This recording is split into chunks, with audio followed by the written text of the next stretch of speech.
आखिर में इसके पीछे कौन है और कौन चाहते हैं कि झारखंड बर्बाद हो जाए और झारखंड के लोग बर्बाद हो जाए? पूरा जंगल के बीच में फैक्ट्री लगाया और आधा फॉरेस्ट विभाग का जमीन को घेरा हुआ है। उसके अलावा फिर से विस्तारीकरण करेगा, कहीं ना कहीं फिर से पूरे जंगल को बर्बाद करेगा। पेड़ वेड़ लगाते नहीं है, किसी भी प्रकार का CSR के तहत कोई भी जन कल्याण कार्य करते नहीं है, ना ही शिक्षा के क्षेत्र में, ना ही बिजली के क्षेत्र में। मुर्मू जी आपके क्षेत्र के विधायक मंत्री बने हैं, आप उन तक अपनी फरियाद, अपनी बातों को लेके आए हैं, क्या लगता है, क्या आश्वासन मिला है, क्या उम्मीद लग रहा है? देखो, जीवन को बर्बाद नहीं करने देंगे, ये अंतिम चेतावनी हम लोग क्रांतिकारी मोर्चा के संगठन के लोग दे रहे हैं। अगर नहीं हुई तो जबरदस्त बिगुल का आंदोलन छिड़ा जाएगा, इसमें कोई भी बख्शा नहीं जाएगा, चाहे हम लोगों को जेल जाना पड़े या मौत का नींद सुला दिया जाए। मिल क्या रहा है झारखंडियों को? सिर्फ पॉल्यूशन, विस्थापन, बस यही मिल रहा है। क्या नाम हुआ आपका? मेरा नाम विजय कुमार राय है, क्रांतिकारी युवा संगठन का अध्यक्ष हूँ। अच्छा।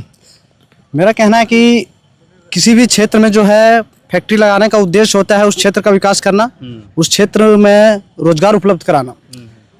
लेकिन जिस प्रकार से हमारे क्षेत्र में फैक्ट्रियों का जो रवैया है वो विकास के नाम पर सिर्फ और सिर्फ विनाश कर रहे हैं और रोजगार के नाम पे जो है यहाँ के युवाओं को सिर्फ जहर देने का काम कर रहे हैं और स्थानीय लोगों को तो रोजगार दिए नहीं है, उसके अलावा क्या है पूरा क्षेत्र को जो लोग बर्बाद करके रख दिए हैं। और जबकि अभी हाल में जो अभी कल जो जन सुनवाई हुआ है उसमें नियम ये होना चाहिए था कि कहीं भी जब फैक्ट्री लगता है तो नियम ये होना चाहिए कि पहले उस क्षेत्र के लोगों का रिव्यू लेना चाहिए था, उसके स्वास्थ्य संबंधी जांच करना चाहिए था, वहाँ का वायु जो है उसका टेस्ट करना चाहिए था, वहाँ का जो जमीन का है उसका टेस्ट करना चाहिए था, वहाँ का जो है जंगल पेड़ पौधों का जांच करना चाहिए कि आपके फैक्ट्री के द्वारा किस प्रकार का यहाँ प्रभाव है, वहाँ के पब्लिक का जो है स्वास्थ्य संबंधी प्रतिक्रिया लेना चाहिए था। लेकिन किसी प्रकार से कोई भी नियम पालन नहीं किया गया। उसके अलावा भी देखना चाहिए था कि जंगल से आपका कितना दूरी होना चाहिए था, गांव से कितना दूरी होना चाहिए, सड़क से कितना दूरी होना चाहिए था, किसी भी चीज़ का कोई नियम फॉलो नहीं किया गया है। तो हम लोग यही चाहते हैं कि एक बार जो भी हमारे विभाग के अधिकारी है वो किस नियम से, ये हम जानना चाहते हैं कि कानून या संविधान या जो पर्यावरण जो नियम है किस नियम में ये बताया गया कि जंगल से आपका 10 मीटर का भी दूरी नहीं हो और फैक्ट्री आप लगा दीजिए।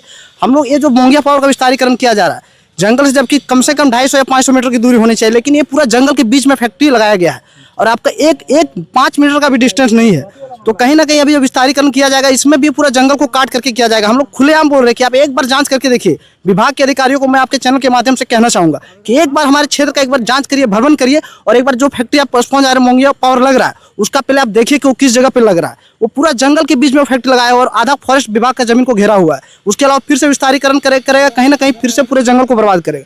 पेड़ वेड़ लगाते नहीं है, किसी भी प्रकार का CSR के तहत कोई भी जन कल्याण कार्य करते नहीं है, ना ही शिक्षा के क्षेत्र में, ना ही बिजली के क्षेत्र में, या कोई भी उस तरह का जन कल्याणकारी लोग करते नहीं और ना ही रोजगार देते हैं। तो कहीं ना कहीं हम लोग विस्तारीकरण के खिलाफ हैं और जिस प्रकार से प्रदूषण से पूरा क्षेत्र बर्बाद हुआ है तो निश्चित रूप से हम लोग आंदोलन कर रहे हैं। आने वाले दिनों में ये आंदोलन बढ़ेगा।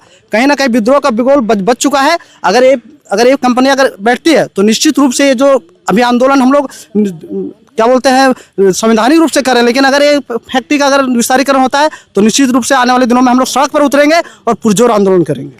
पुरजोर आंदोलन करेंगे। देखिए बहुत बेहतरीन बात बताया इन्होंने कि CSR का जो फंड है वो कहीं ना कहीं जितने जंगल को वो यूज करते हैं और जितना वो फैक्ट्री बनाने के लिए उपयोग में लाते हैं उससे CSR के फंड के द्वारा उतना जंगल उनका लगता नहीं है। सही बात है। आप अगर गिरिडीह जिला अगर मूव करेंगे और घूमेंगे तो देखेंगे कि मुंगिया या फिर जो स्टील की फैक्ट्री हैं वो फैक्ट्री जो कंपनियां हैं उनका बोर्ड आपको दिखेगा।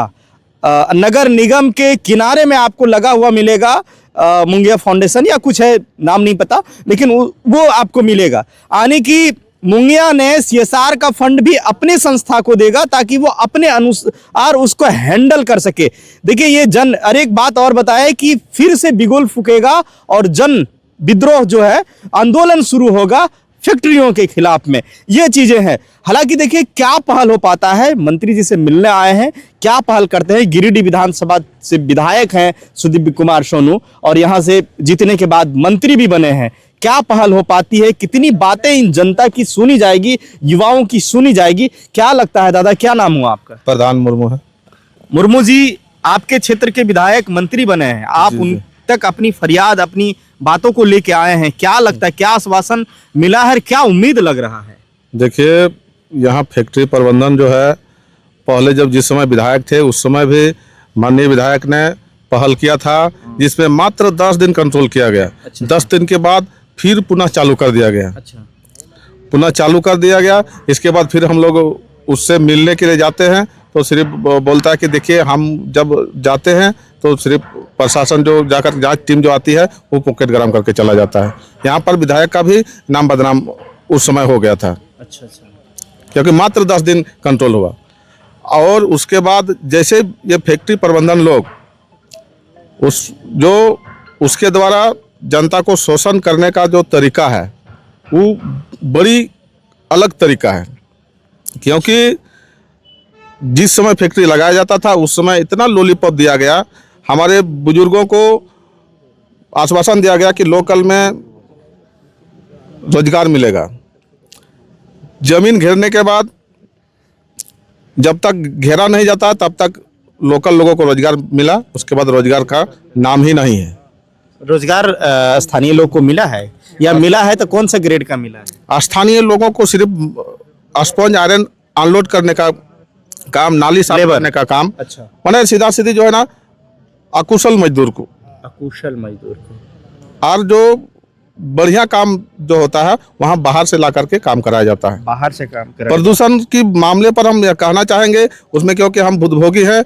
शुरू से 2010 से आंदोलन में हम जुड़े थे, उसके बदले जो है कई झूठा मुकदमा लगा करके हमको कौन किया था मुकदमा? फंसाया गया है। फैक्ट्री प्रबंधन और प्रशासन मिल करके। अच्छा अच्छा। एक भी पब्लिक केस नहीं, सिर्फ प्रशासन का केस है जो अभी हम पर अभी चल रहा है। आप अपने अधिकार के लिए लड़ रहे हैं और आपके ऊपर केस हो रहा है। हाँ। और आज जो है हमारे नवयुवक साथी जो है अभी प्रदूषण से त्रस्त होकर के देख करके अभी अपना एक जोश भरा है और कई दिनों से आंदोलन कर रहे हैं। कई दिनों सिर्फ इन लोगों को भी, उसमें हम भी नैतिक तौर पर समर्थन कर रहे हैं, और इन लोगों को भी सिर्फ आश्वासन ही मिल रहा है, आश्वासन के अलावा कुछ नहीं मिल रहा है। इनके बातों से देखिए मामला क्या है, चूंकि इनके ऊपर FIR हुआ है, ज्यादा तो मुझे नहीं मालूम, लेकिन इनके बातों से ऐसा लगता है कि दुर्भाग्य है झारखंड का। अगर ऐसा है तो इस पे विचार करना चाहिए सरकार को भी, मंत्री को भी, जनप्रतिनिधि को भी। आपको क्या लगता है? आप नाम बताएंगे। मेरा नाम अरुण कुमार साहू है और मैं बताना चाहूँगा कि हम सभी जानते हैं, पूरा गिरिडीह वासी जानता होगा कि पूर्वी भाग में जो इंडस्ट्रियल एरिया है उससे कितने लोग प्रभावित हो रहे हैं प्रदूषण के कारण। चाहे वो जल की बात हो या जीव जंतु की बात हो या मनुष्यों की बात हो, यहाँ तक कि जिला प्रशासन भी बखूबी जानती है। सब कुछ, उससे कोई छुपा चीज़ नहीं है। लेकिन मैं जिला प्रशासन से अनुरोध करना चाहूँगा हाथ जोड़ के कि हम युवाओं की और हमारे माता बहनों की, हमारे बच्चों का भविष्य को देखते हुए जो नियम संगत होनी चाहिए प्लांट चलाने के लिए वो फॉलो हो। हमें उग्र करने की मतलब उग्र होने पर मजबूर ना किया जाए। अगर हम लोग उग्र हो गए तो हम लोग अपनी सर को हाथों में लेके चलेंगे। और ये जो फैक्ट्री प्रबंधक लोग हैं अथाह पैसा कमाता है, लेकिन वो लोग भी जो है कुछ पैसों को बचाने के लिए जैसे कुछ नियम ताक में रखता है। CSC एक तो जो प्रदूषण नियंत्रण यंत्र होता है उसको चलाना नहीं चाहता है लोग। अभी कुछ ही दिन पहले DC साहब, ADO सर, जितने जिला के प्रशासन के लोग हैं, सारे लोगों ने हम लोगों को बुलाया गया वहाँ, बजबते वहाँ बैठक हुई। उन्होंने साफ साफ निर्देश दिया प्लांट के लोगों को। लेकिन देखिए उन लोगों का कितना मनोबल बढ़ा हुआ है कि उन लोगों को बातों को भी दरकिनार, जो जिला के बॉस होते हैं, DC सर होते हैं, उनकी बातों को इग्नोर कर दिया गया। तो उससे अपेक्षा हम लोग क्या करेंगे? तो ऐसे में मजबूरन हम लोग अपना जो लोकतांत्रिक कार्यक्रम है, और हम लोग तो ये शहीदों का देश हमारा झारखंड है, हम लोग भी सोचेंगे कि शहीद हो जाएंगे, लेकिन ये अपने माता बहनों, अपने गर्भवती बहनों को या नन्हे मुन्ने बच्चों को जीवन को बर्बाद नहीं करने देंगे। ये अंतिम चेतावनी हम लोग क्रांतिकारी मोर्चा के संगठन के लोग दे रहे हैं। अगर नहीं हुई तो जबरदस्त बिगुल का आंदोलन छिड़ा जाएगा। इसमें कोई भी बक्सा नहीं जाएगा, चाहे हम लोगों को जेल जाना पड़े या मौत का नींद सुला दिया जाए। ये अंतिम चेतावनी है। ये जिला प्रशासन को भी मैं अवगत करा देना चाहता हूँ। और हमारे बीच जो मंत्री हैं, आज हम लोग समक्ष हम लोग 50-60 के लोगों की संख्या में आए हैं। और अगर कल जरूरत पड़ी तो सड़कों को भी जाम करने का, हजारों हजार महिलाएं भी, कितने बार हम लोग 2-3 बार प्लांट को जाम करने का प्रयास किए हैं, उसके बावजूद ये लोग नहीं सुधर रहे हैं। तो कहीं ना कहीं हम लोग कोई लोग मतलब एक तरह से कमजोर समझ रहा है, तो ये गलती कर रहे हैं वो लोग। हम लोग सोचे थे कि प्लांट यहाँ चालू होगा तो हमारे पूर्वजों ने जमीन दी कि हमारे बच्चों को रोजगार मिलेगा, लेकिन ऐसा कुछ हुआ नहीं। ना कुशल किया गया, ना कुशल मैंने रोजगार का या ट्रेनिंग दिया गया। सिर्फ मतलब वो लोग को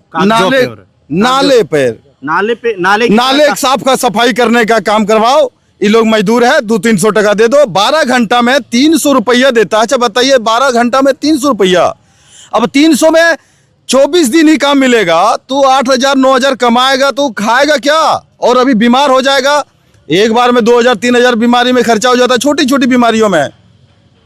बहुत जल जीवन स्तर नीचे जा रहा है। इस पर विचार करने की आवश्यकता है। जिला प्रशासन से हम तमाम सभी लोग निवेदन करना चाहते हैं कि इस पर पहल किया जाए, अन्यथा हम लोग मजबूरन आगे की रणनीति बहुत भयानक और भयावह होगी, ये अवगत करा देना चाहते हैं। जी अरुण जी, देखिए अरुण जी की बातों में ऐसा लग रहा था, हालांकि तमाम लोगों की बातों में, इनकी बातों को अगर सुनिए तो क्या पीड़ा है। आंदोलन पे आतुर हैं, सर कटाने पे आतुर हैं, यानी कि फिर झारखंड को अगर ऐसे देखा जाए कि यहाँ जो है ना विस्थापितों की समस्या, प्रदूषण का तो है ही है, जल जंगल जमीन कैसे लूट खसोट, और इनको मिल क्या रहा है झारखंडियों को? सिर्फ पॉल्यूशन, विस्थापन, बस यही मिल रहा है।